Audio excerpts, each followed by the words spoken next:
Top live cricket മലയാളത്തിന്റെ പുതിയൊരു വീഡിയോയിലേക്ക് സ്വാഗതം. India Australia border Gavaskar test സീരീസിലെ ആദ്യ ടെസ്റ്റിൽ ഇന്ത്യക്ക് സമഗ്ര ആധിപത്യം. ആദ്യ ഇന്നിംഗ്സിൽ 150 റൺസിന് ഇന്ത്യ പുറത്തായെങ്കിലും ബോളിംഗിൽ ബൂമറയുടെ നേതൃത്വത്തിൽ ഇന്ത്യ ഓസ്ട്രേലിയ 104 റൺസിന് സ്വന്തം മണ്ണിൽ തകർക്കുകയായിരുന്നു. എന്നാൽ രണ്ടാം ഇന്നിംഗ്സിൽ വീണ്ടും ബാറ്റിംഗ് തകർച്ച ഉണ്ടാകുമോ എന്ന ആകാംക്ഷയിലായിരുന്നു ആരാധകർ.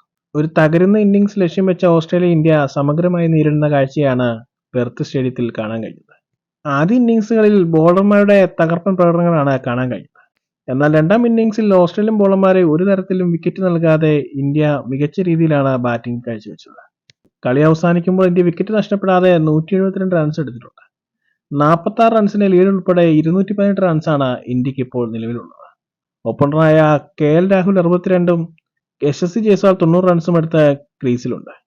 ഇരുവരും വിക്കറ്റ് കളയാതെ സാഹചര്യം മനസ്സിലാക്കി കരുതലോടുകൂടിയാണ് ബാറ്റിംഗ് കാഴ്ചവെച്ചത്. ഇന്ത്യ പരമാവധി സ്കോർ ഉയർത്തുക എന്ന് തന്നെയായിരിക്കും മൂന്നാം ദിനം ലക്ഷ്യമിടുന്നത്. ഇനിയും 3 ദിവസങ്ങൾ മുന്നിൽ ബാക്കിയുണ്ട്. തുടക്കത്തിൽ ബാറ്റിംഗിൽ പതറിയ ഇന്ത്യ 104 റൺസിന് ഓസ്ട്രേലിയ ഒതുക്കിയതിൽ ക്യാപ്റ്റനായ ജസ്പ്രീത് ബുംറ 5 വിക്കറ്റ് നേട്ടം കൈവരിച്ചു. കൂടാതെ അരങ്ങേറ്റക്കാരനായ ഹർഷിത് റാണ 2 വിക്കറ്റും മുഹമ്മദ് സിറാജ് 3 വിക്കറ്റും നേടി. ഇത്തരം ക്രിക്കറ്റ് വാർത്തകൾക്കായി ഈ ചാനൽ സബ്സ്ക്രൈബ് ചെയ്യുക.